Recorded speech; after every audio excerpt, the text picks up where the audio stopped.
السلام عليكم يا حبايبي، عاملين ايه؟ يا رب دايما تكونوا بأحسن حال. هنقول بسم الله الرحمن الرحيم. في الظروف اللي احنا فيها بقى والغلا والحاجات دي، يلا بينا نعمل أكلة اقتصادية عادية جدا. معايا هنا كيلو من السبانخ، فيها حديد طبعا وفوائدها كتير، وعليها ربطة كزبرة واحدة. مفيدة جدا للأطفال طبعا وللكبار، بس للأطفال برضو أكتر. معايا بقى ايه طماطم كده، شفشق طماطم حلو محترم كده عشان احنا بنحبها حمرا، وهقلي بطاطس جنب الأكلة دي. ومعايا بقى بصلة حلوة كده، وقرن فلفل حار. هنسخن شوية زيت وننزلهم فيهم، تاخد لون بس كده. طبعا انا حاطه رشة من الملح عشان البصل ما يتحرقش مني. البصلة اصفرت كده بسيطة اهو. هنحط الطماطم. التوابل بقى تاخد يعني ايه، تشويحة كده مع البصلة، تقليبة واحدة بس، وننزل بالطماطم. كزبرة وكمون وفلفل. نحط بقى الملح والماجي.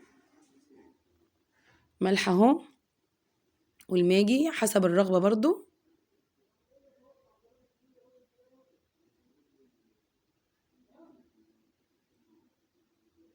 هديهم تقليبة بقى تغلي كده غلوتين، وارجع لها تاني.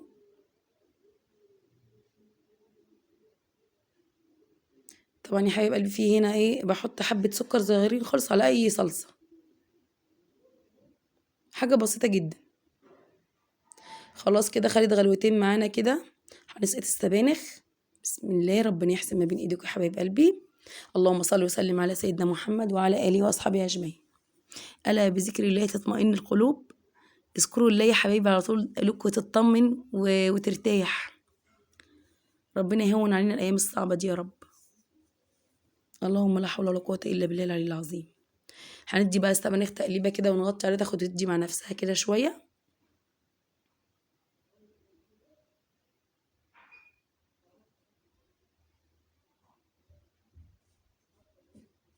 خلاص كده خدت غلوتين اهي على النار، حوالي 10 دقايق كده ولا حاجه.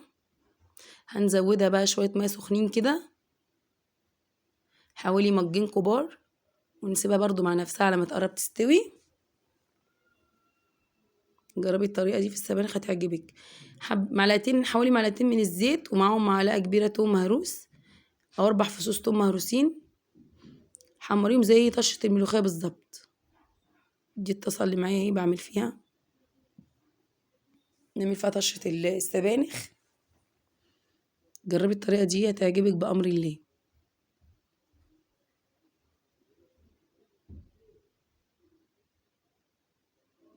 ياخد لون بس كده.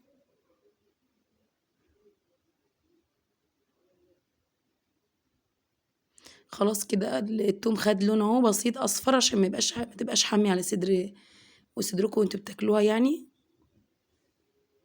زي طشة الملوخية اهي.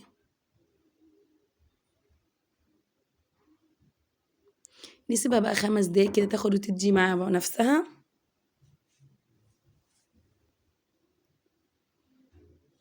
وبعد كده نطفي عليها. خلاص كده يا حبايب قلبي، بقت زي العسل. استوت.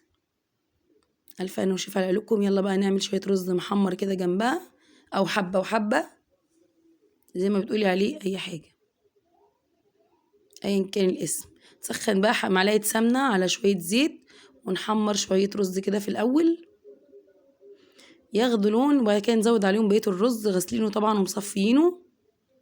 رشة من الملح عشان الرز ما يتحرقش منك، كل اللون بيبقى متوحد. رشة بسيطة جدا، لو كترتي ملح هيتحرق.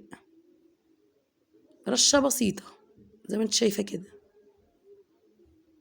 يلا بقى ياخد لون، او اللون الذهبي ده،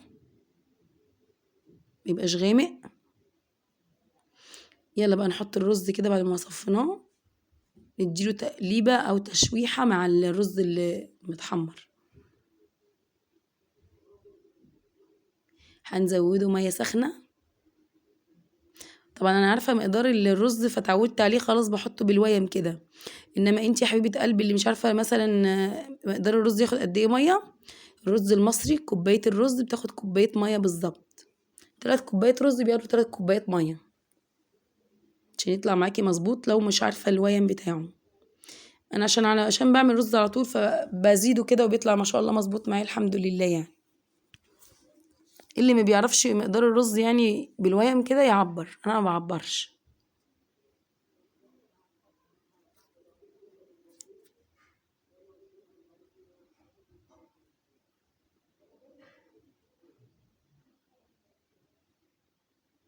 خلاص كده، نغطّي عليه بقى، أول ما يتشرّب نوطّي عليه النار خالص. ملحه مضبوط، هنغطّي عليه بقى يالّا بينا. خلاص كده يا حبايبي اتشرّب ووطّيت عليه وقلّبته تقليبة كده زي ما أنتم شايفين، هاسيبه بقى كمان 5 دقايق على نار هادية جدًا، بعد كده نغرف الأكل.